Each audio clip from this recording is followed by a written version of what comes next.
ndi hano kuri Nkunda Gospel ntangariza amahanga yose, isi yose ndayitangariza ko Imana ibabajwe n'abakozi batagira imbaraga, ibabajwe n'abakozi batagira amavuta, ibabajwe n'abakozi batagira amakime spirituel, ibabajwe n'abakozi batavuga ururimi rushya, ibabajwe n'abakozi badakandagira inzoka. Imana ibabajwe n'abakozi indaya zurira. Data bantumyeho ko akeneye kubaha imbaraga, kandi ntiwaha imbaraga uwirase ko afite imbaraga. Ikosa dukoze rero, twemeye ko dufite imbaraga.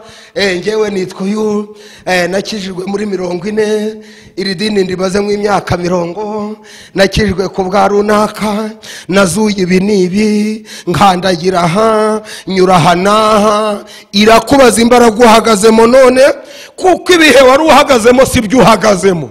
Nugusubira ku mavi ikabaha amavuta. Hari amavuta Imana izanye yo kutumwarura. Yemwe abamaze iminsi bamwarira mu itorero, yemwe abamaze iminsi bamwarira mu madini, yemwe abamaze iminsi bamwarira muri quartier, yemwe abamaze iminsi bamwazwa, abadasenga bakabaseka, abadasenga bakabavugiraho, abadasenga bakabaciraho umugani ngo iyo musenga iri hehe, ngo iyo Mana nizitabare, mugatukwa ntitabare, mukavugwa ntitabare, mukavumwa ntitabare, mukambugwa ntitabare, mugasebwa ntitabare, mugakandagirwa ntitabare, mugahinarikwa ntitabare.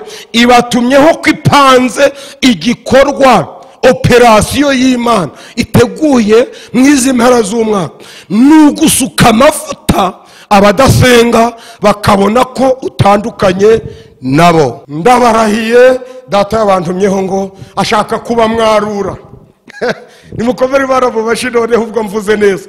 Umwami ashaka kumwarura abashumba batagira amavuta. Nderuye noneho nderuye umwami ashaka kumwarura abahanuzi batagira amavuta.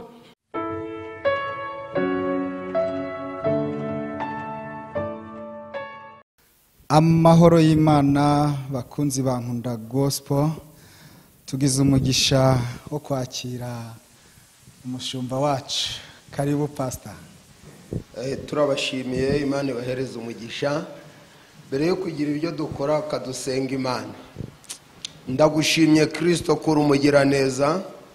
Turimo turakora umurimo, ariko ni wowe wawutangiye kandi ni wowe uzawurangiza. Uritangira uri n'iherezo. Uzi uko bigenda, n'ibitakwemera utuma byemera, n'ibidahari urabirema. Niyo mpamvu ngo hamagaye ngo iki kiganiro ugihe ibirungo biruta uko mbizi nuko mbivuga. Ndi umuntu wowe ukore nk'Imana. Amina. Haba ubushake bwawe, bigusabye nizeye izina ryawe Yesu urakoze. Amen. Amen. Kristo bene data, ntago twari duherukanye, ariko uyu mwanya wa none hari ikimana yashize ku mutima wanjye. Ni ijambo ry'Imana kuko nabihamagariwe, ni ijambo ry'Imana nkuko Imana yabintoranirije, ni ijambo ry'Imana kandi nkuko ntegetswe kuribabwira. Ntabikoze nahura n'akaga, iyo mbikora mbikunze ndagororerwa. Niyo mpamvu nifuje ko nawe unteze amatwi, gira amatsiko yo kumva ibirimo, gira amatsiko yo gutega amatwi, gira amatsiko yo kurangiza iki kiganiro tugiranye. Yosuwa igice cya mbere n'umurongo wa mbere, umutwe w'amagambo uravuga ngo Imana itoranya Yosuwa ngo azungure Mose. Imana itoranya Yosuwa ngo azungure Mose. Ubwo Mose umugaragu w'Uwiteka yari amaze gupfa, Uwiteka abwira Yosuwa mwene Nuni umufasha wa Mose ati, umugaragu wanjye Mose yarapfuye, none ubu haguruka wambukane n'abantu bose ruriya ruzi rwa Yorodani, mujye mu gihugu mbahaye mwebwe n'Abisirayeli. Aho muzakandagira ndahabahaye nk'uko nabwiye Mose. Imana ibahereze umugisha mu izina rya Yesu. Maze iminsi ntekereza ingorane abakozi b'Imana bafite. Maze iminsi ntekereza ingorane abubatse insengero, abubatse za kiliziya, abubatse imisigiti, ni ingorane ariko umuntu ashobora kwikiza, ni ingorane umuntu ashobora kwivanamo, ariko abikoreshejwe n'Imana yamuhamagaye ikamutera gukora icyo ari gukora. Birakomeye. Ijambo nshatse ko tuganiraho ni ukuzungura, gusimbura, gukomereza aho umuntu yarageze. Nasanze ari akaga gakomeye gusimbura umuntu warambikaga ikiganza ku barwayi bagakira, wowe ukaba udashobora no kukirambika ku isazi ngo ihaguruke. Nasanze ari akaga gakomeye gusimbura umuntu wakubitaga inkoni mu ruzi ibikeri bikaza, wowe ukamusimbura n'igikeri ukibona imuhira ukiruka. Akaga abakozi b'Imana dufite, kandi ngira ngo tugasengere, abantu dusimbuye ni abantu bakoze iby'ubutwari. Yabwiye Yosuwa ngo ugiye kuzungura Mose. Yosuwa akora imibare, atekereza Mose ageze ku rutara rukubise inkoni havuyemo amazi. Atekereza uwo muntu asimbuye ageze ku mazi ashyarira yahumanuye. Atekereza uwo muntu asimbuye ageze ku nyanja, inyanja ihagaze. Atekereza uwo muntu asimbuye. Yemwe bakozi b'Imana, yemwe abahanura ku mbuga nkoranyambaga, yemwe abayoboye amatorero, ndagira ngo hari icyo umwami abandumyeho. Murasabwa gushaka imbaraga nyinshi zibakoresha iby'ubutwari, zikabakoresha ibingana cyangwa ibiruta ibyabo musimbuye. Gusimbura Pawulo wabwirije utukwa akagwa, akamushyiraho ikiganza utukwa akazuka, ukamusimbura utazura n'imbeba, bizatugora cyane. Gusimbura Elisa uragera ku migezi yahumanye, yashiramo umunyu, imigezi ikanyobwa ntigire icyo itwara, wowe ukamusimbura utashobora no kujya kuri robine ngo uhavome ijerekani. Uyu mwanya wa none abakozi b'Imana mbatumweho ngo nimushake imbaraga, za mbaraga zakoreshaga abo twasimbuye ziracyahari. Uko nuko ijambo ry'Imana yabwiye Yosuwa ngo uko nabanaga na Mose niko nzabana nawe, ibyo Mose yakoraga nawe nzabigukoresha. Icyanteye agahinda ni ugusimbura umuntu utsinda ibitego 5, wowe wajamo ntutsinde na kimwe. Icyanteye agahinda ni ugusimbura umuntu bavuma imivumo ntimufate, wowe wamusimbura ukivuza imivumo baguteje. Icyanteye agahinda ni ugusimbura umuntu wabwirije hakihana 5,000, wowe wabwiriza ntihihane n'umwe. Dukwiriye amavuta ameze nk'ayabo twasimbuye bari bafite. Dukwiriye imbaraga ziruta izabo twasimbuye bari bafite. Dukwiriye inkoni iruta iyabo twasimbuye. Dukeneye Imana ikorana natwe nk'uko yakoranaga n'abo twasimbuye. Kimwe mu bitumye abantu bataryoherwa, turimo turababwira imikoranire y'Imana n'abapfuye, ariko ntituvuga imikoranire y'Imana n'abahagaze. Amateka tuvuga ndayumva, nibyo koko Dawidi yakubise Goliyati, ariko dukwiriye kuvuga amakuru ya none, ibyo byabaye abantu badahari. Reka mvuga Imana ibantumyeho ngo mushake imbaraga zibakoresha iby'ubutwari. Ubwami bw'Imana si ubw'amagambo. Kuvuga ko Imana izura biroroshe, ari ntawazutse. Kuvuga ko Imana ikiza biroroshe, ari ntawe ukize. Kuvuga ko Imana yahumuye impumyi biroroshe, ari nta muntu wahumutse uri kwerekana. Kuvuga ko Imana yazuye biroroshe, ari ntawazutse. Icyo mvuga ngiki, Data arashaka ko tugendera mu mbaraga zikomeye, n'ubutware bukomeye, n'ubushobozi bukomeye, ku buryo tubajije iyo Mana tutamubwiriye ya Danieli, ahubwo tukavuga iyo mw'iki gihe Yesu Kristo uko yari ejo n'uyu munsi niko ari, kandi niko azahora iteka byose. Bambutse imigezi, natwe tugomba kuyambutsa abo tuyoboye. Bakandagiye inzoka, natwe tugomba kugira imbaraga zikandagira inzoka. Barwanije idubu, intare, bakazifata. Natwe dufite intare bantu tugomba gufatisha imbaraga z'Imana, kuko uko yari ari ejo n'uyu munsi niko ari. Bakristo bavandimwe, yemwe abasenga, yemwe ababa mu byumba, yemwe abasenga y'itanu, yemwe abasoma ivanjiri, yemwe abasoma Korani, yemwe abasoma ibitabo by'Imana, nimumenye ko Imana idahinduka. Uko yari ejo n'uyu munsi ariko iri, ntisaza, ntikecura. Icyo tubazwa ni imirimo yakoreshaga ba kera. Turimo turabazwa imirimo Imana yakoranye na Petero. Turimo turabazwa imirimo Imana yakoranye na Pawulo. Abapotre murimo murabazwa imirimo Imana yakoranye. Mwama dufashe kandi atugire neza. Na Yohana murimo murabazwa imirimo Imana yakoranye n'abahanuzi ba Yesaya. Yemwe bahanuzi mwirirwa muhanura, ndabashimiye ko mugifite uwo mwuka wa gihanuzi, ariko murimo murabazwa ubuhanuzi Imana yashize muri Yesaya, akaba aribwo namwe bashiramo. Nzi ko tugeze mu gihe gitandukanye n'icyo Yesaya yari arimo, ariko imbaraga zo ntizihinduka. Imbaraga zo nta nizazindi, iracyari y'Imana. Icyo tugiye gusengera ni iki?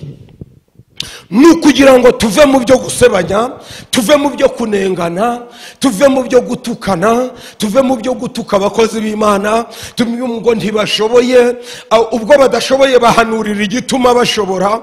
Tuve mu byo gutuka impumyi, ahubwo izo mpumyi tuzihumure. Tuve mu byo gutuka ibirema, ahubwo dusabe imbaraga zihagurutsa ibirema. Tuve mu byo gutuka ibiragi, ahubwo dusabe imbaraga zituma ibiragi bivuga. Tuve mu mwuka wo gutuka ingumba, ahubwo tuzisengere zibyare. Muveyo.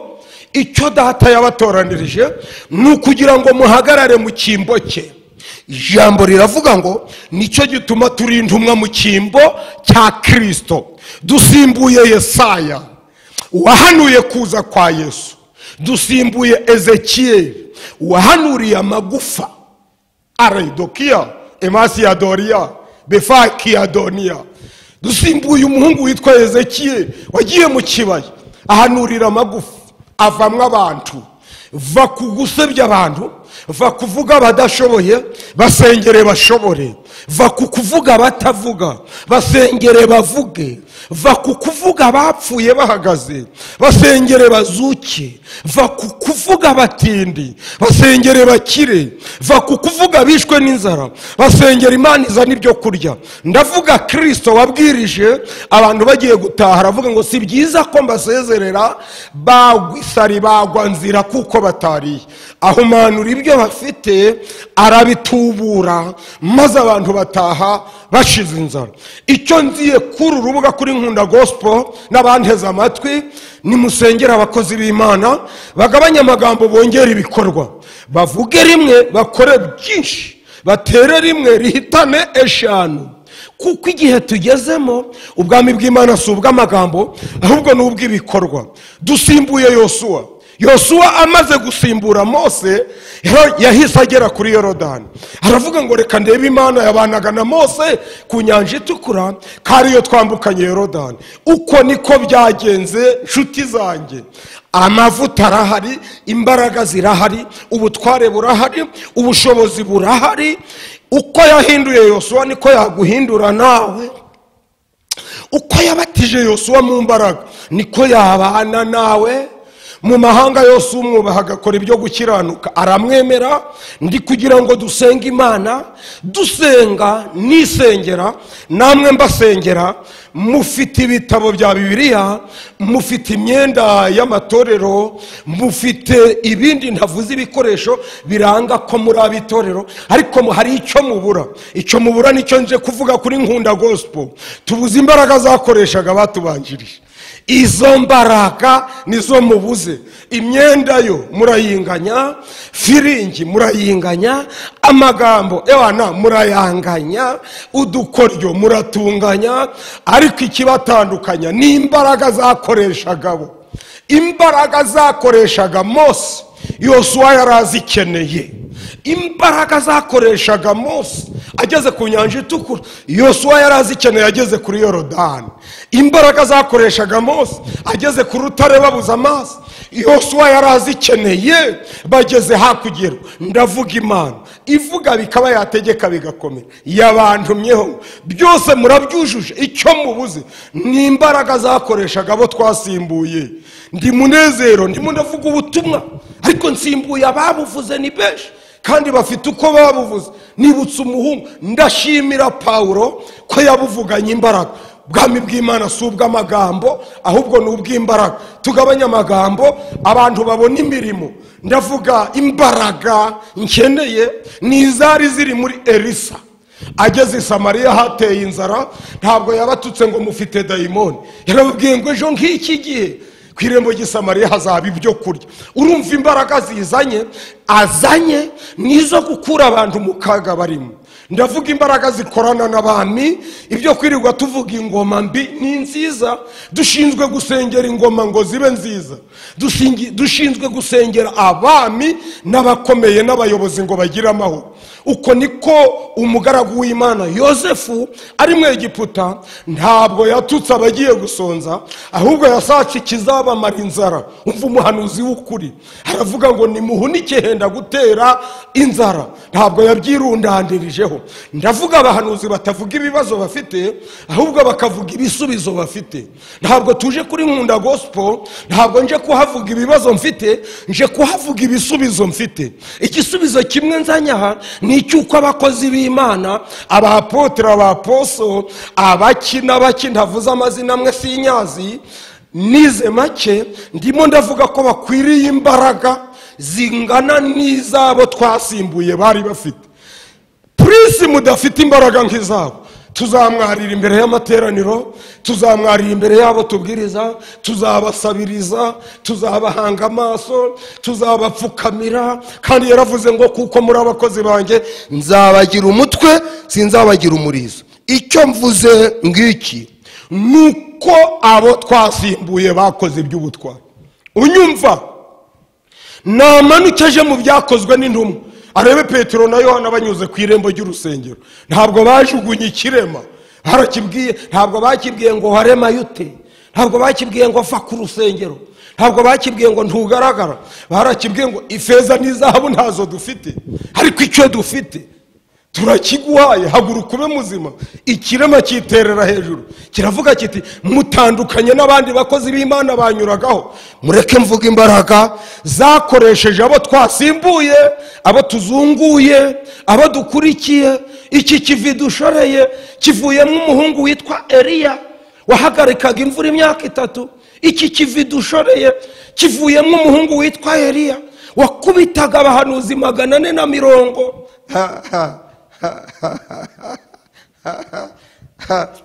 Excuse me, mumbabarire cyane. Iki kivi dushoreye kivuyemo umuhungu inzoka zarumaga agakunkumura ntagire icyaba.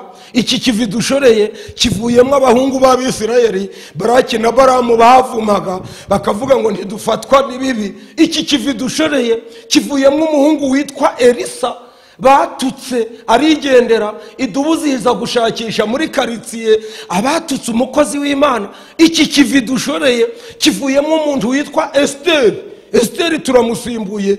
Ngeze ku bakobwa yaritonza gukora ibyo gukiranuka, Imana ikenyiruza umwamikazi kugira ngo hatahe Esteri. Iki kivi dushoreye, iki kivi dushoreye kivuyemo umwami Yesu, niho yakoreye. Turi mu kibuga kivuyemo abandi bakinyi. Iyi ntabwo ari yo kipe turimo turakina, hakiniye abandi. Ibitego Yesu yatsinze, ibitego Mose yatsinze, ibitego. Iki kivi dushoreye kivuyemo umugabo witwa Salomo wubakiye Imana, none weho ntiwari wayubakira n'umusarane. Iki kivi dushoreye kivuyemo umugabo witwa Salomo wakoreye Imana. Umugabekezi w'Isheba akaza kureba, akaza azanye ibihumura neza. Mureke mvuga Imana, mukwiriye imbaraga zingana uko nabanaga na Mose niko nzabana nawe. Icyifuzo Imana ifite ni abakozi bafite imbaraga. Icyifuzo Imana ifite ni abakozi bakandagira inzoka na sikoropiyo. Icyifuzo Imana ifite ni abakozi barema amahoro ahatari. Icyifuzo Imana ifite ni abakozi bahumura impumyi zikareba. Icyifuzo Imana ifite ni abakozi bakandagira inzoka na sikoropiyo umukumbu ugatambuka. Icyifuzo Imana ifite ni abakozi bavura abariwe n'inzoka. Munyemerere mvuge data bantumyeho ko akeneye kubaha imbaraga, kandi ntiwaha imbaraga uwirase ko afite imbaraga. Ikosa dukoze rero, twemeye ko dufite imbaraga. Ngewe nitwa uyu, nakijijwe muri 40, iri dini ndimaze imyaka 40, nakijijwe ku bwa runaka, nazuye ibi n'ibi, nkandagira aha, nyura aha n'aha. Irakubaza imbaraga uhagazemo none, kuko ibihe wari uhagazemo si byo uhagazemo. Uhagaze mu bihe bitandukanye n'ibyo wari uhagazemo. Niyo mpamvu n'Imana iguha imbaraga ziruta kuri zo wari ufite, kuko uhanganye n'ibintu biruta ibyo wari uhanganye nabyo cyagihe. Ibyo nibitaba, ndabahanuriye, mugiye kuja mubona abahanuzi bakozwe n'isoni, kandi Imana yere kubatabara, kuko banze gusaba imbaraga zibatambutsa kubibakoze isoni. Mugiye kuja mubona ababwiriza bakozwe n'isoni, bazize iki? Kuja guhanurira abantu nta mbaraga, bizatuma mufata n'ibidafatwa. Muzize muhanure ari uko bohereje miliyoni, mugiye kuja muhanura kubera ubukene bwabarenze, ari uko bohereje dolari. Ariko umukozi w'Imana akora batanze batatanze, akora basenze badasenze, avuga bavuze batavuze, aseka basetse badasetse, kandi umukozi w'Imana yiheraho. Imana itugiriye imbabazi, itugiriye impuhwe. Umva wowe ufite Bibiliya, umaze kugura ubwoko bwa Bibiliya 8, ukeneye imbaraga ziyisoma, ukeneye imbaraga ziyisoma. Ndavuga Imana yapanze gutanga imbaraga. Ndi hano kuri Nkunda Gospel ntangariza amahanga yose, isi yose ndayitangariza ko Imana ibabajwe n'abakozi batagira imbaraga, ibabajwe n'abakozi batagira amavuta, ibabajwe n'abakozi batagira amakime spirituel, ibabajwe n'abakozi batavuga ururimi rushya, ibabajwe n'abakozi badakandagira inzoka. Imana ibabajwe n'abakozi indaya zurira. Imana ibabajwe n'abakozi basabiriza batagira imbaraga zo kubirema.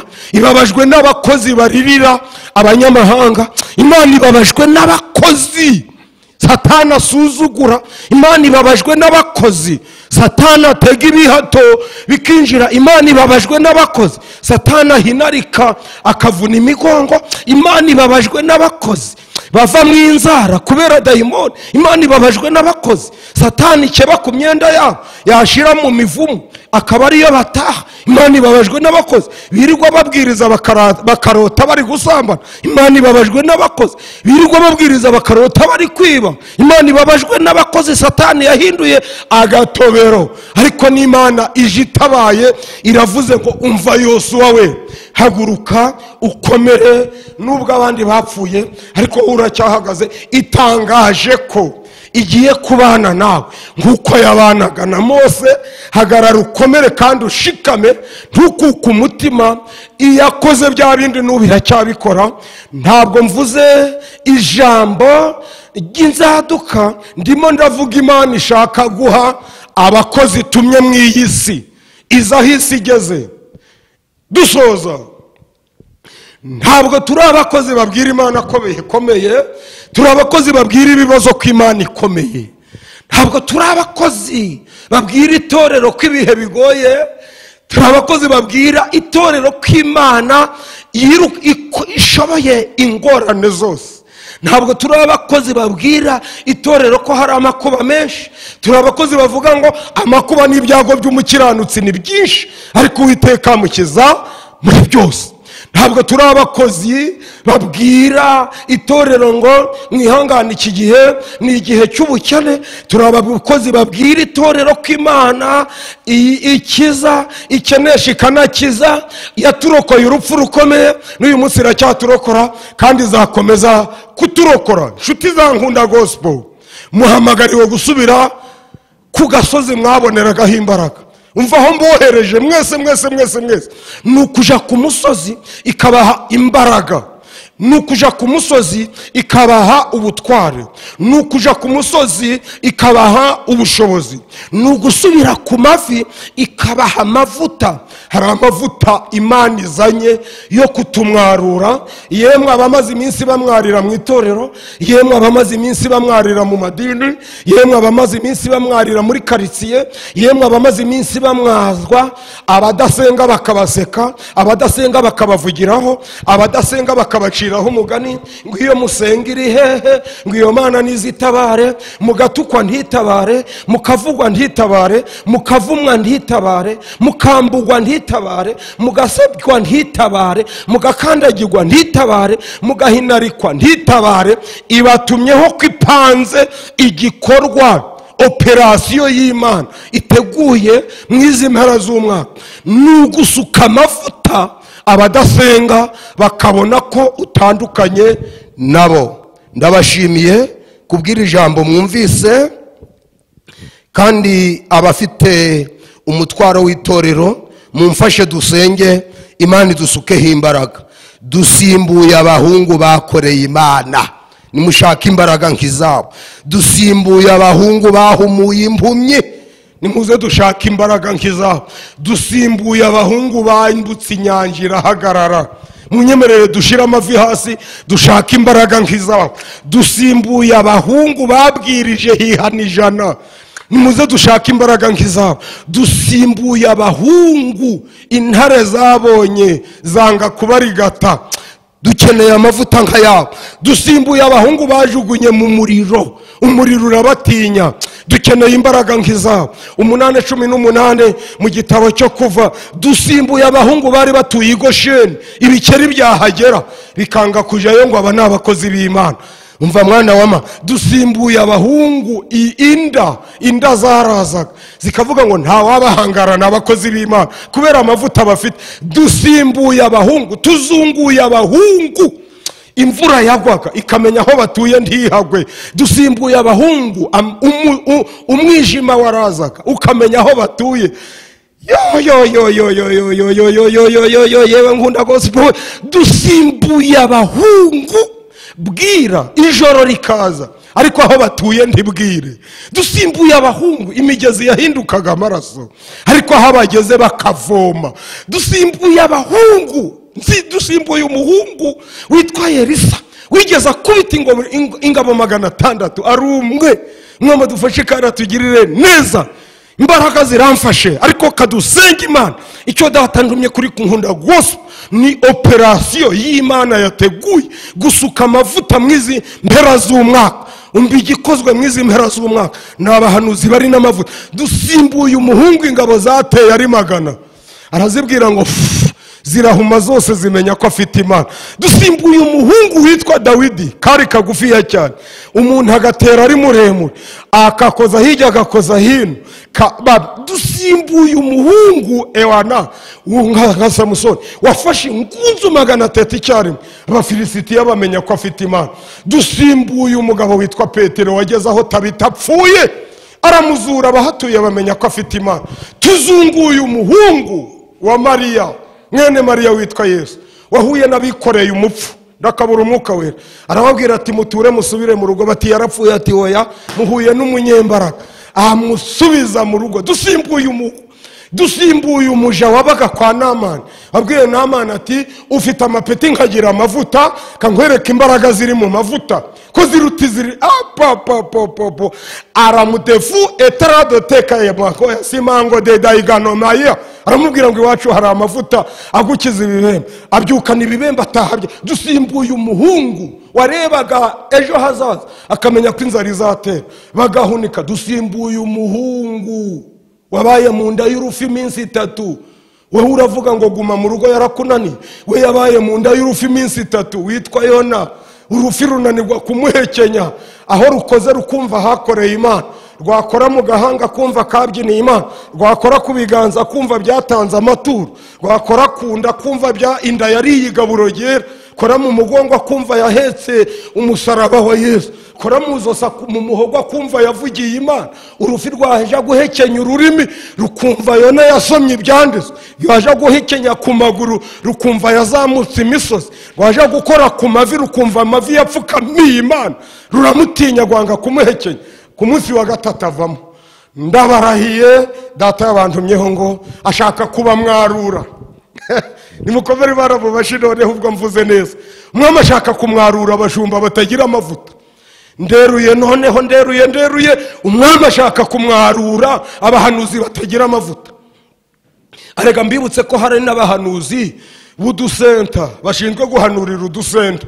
Abo nabahanura inusu y'umunyu, abo nabahanura inusu y'ubunyobwa, kw'Imana itanze ipantaro, kw'Imana itanze agatasi k'icyayi, kw'Imana itanze isaha, kw'Imana itanze ubudodo bwo gushira mu cyarahani, kw'Imana itanze umukeka, kw'Imana itanze igare, kw'Imana itanze igisheke.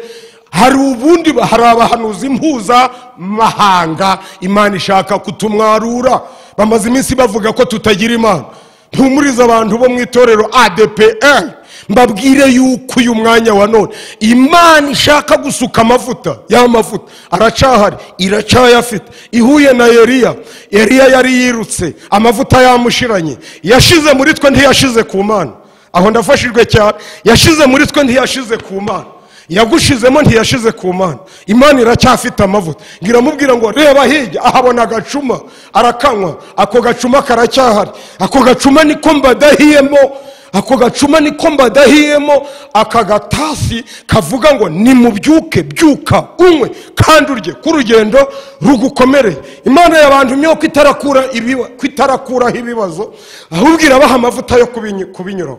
Imana ntirakuraho inzoka, irabaha amavuta yo kuzinyuraho. Imana ntirakuraho ababahiga, irabaha amavuta yo kubanyuraho. Imana ntirakuraho abakugwanya, iraguha amavuta yo kubategekana. Imana ntirakuraho inzara, iraguha ibiryo biyikunyuzamo. Imana ntikuyeho urupfu, iraguha amavuta yo kurunyuraho. Imana ntikuraho ibyorezo, iraguha amavuta yo kunyura mu byorezo.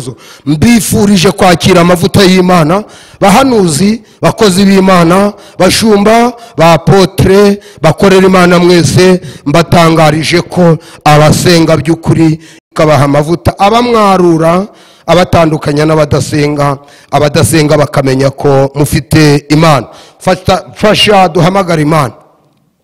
Data wa twese uri mu ijuru, tumaze kubona ikimwaro abantu benshi bafite kandi basenga, tumaze kubona ko badaheruka umugisha wawe, tumaze kubona ko dukubitirwa imbere y'abadasenga, ijuru hari icyo mwapanze turacyakiye. Uteguye gufasha aba banyumva bose, ugiye kubaha amavuta ushingiye kuba bazunguye, kuko utatuma umuntu udasenga ngo asimbure Mose yahamwarira. Ubwiye Yosuwa ngo uko wabanye na Mose niko uzabana nawe, nanjye nizo mbaraga ngo uhamagaye nkwaka. Suka imbaraga, suka ubutware, suka ubushobozi, suka edakiado etrabofa, ubwenge, ubuhanga, ubushakashatsi, ikoranabuhanga ryo mu mwuka rirengera abakozi bawe, rituma tuzagera mu ijuru amahoro. Ndasengera abatagirizo, abari basezeye bagaruke, kuko hari imbaraga wenda gusuka mwizi mpera z'umwaka. Uvuze ububyutse mwizi mpera z'umwaka, ubivuzemo amavuta, uvuzemo kutumwarura. Abari bahinaraye bagiye gukizwa n'ayo mavuta, abari bacitse imigongo bagiye gukomezwa n'ayo mavuta, abari bahumye bagiye kurereshwa n'ayo mavuta, ibipfamatwi bigiye kumva kubera ayo mavuta. Ngaha abakozi bawe ndabatakambiye, mbatambiye igitambo ngo buri wese uhagarara imbere avuga, na buri wese uvugira Imana, uririmbira Imana, uhanura, na buri wese wakijijwe, wabatijwe, na buri wese uvuga ko akorera Imana, umuha imbaraga zimumwarura, yere kumwarira imbere y'abadasenga. byambaje nizeye izina rya Yesu Kristo urakoze amen. Imana ibahereze umugisha mu izina rya Yesu. Nababwiraga ko abo twazunguye bari bafite amavuta, natwe ikiratuma dukora ibiruta ibyo bakoraga nuko duhabwa ayo mavuta. Ayo niyo mbasabiye bikubera uko wizeye amen. Imana ibahereze umugisha. Yari Pastor Munezero. Namba zo murazifite ni 7866892 7866892 bye bye. Shalom shalom. Imana ibahereze umugisha n'amavuta naho ubutaha.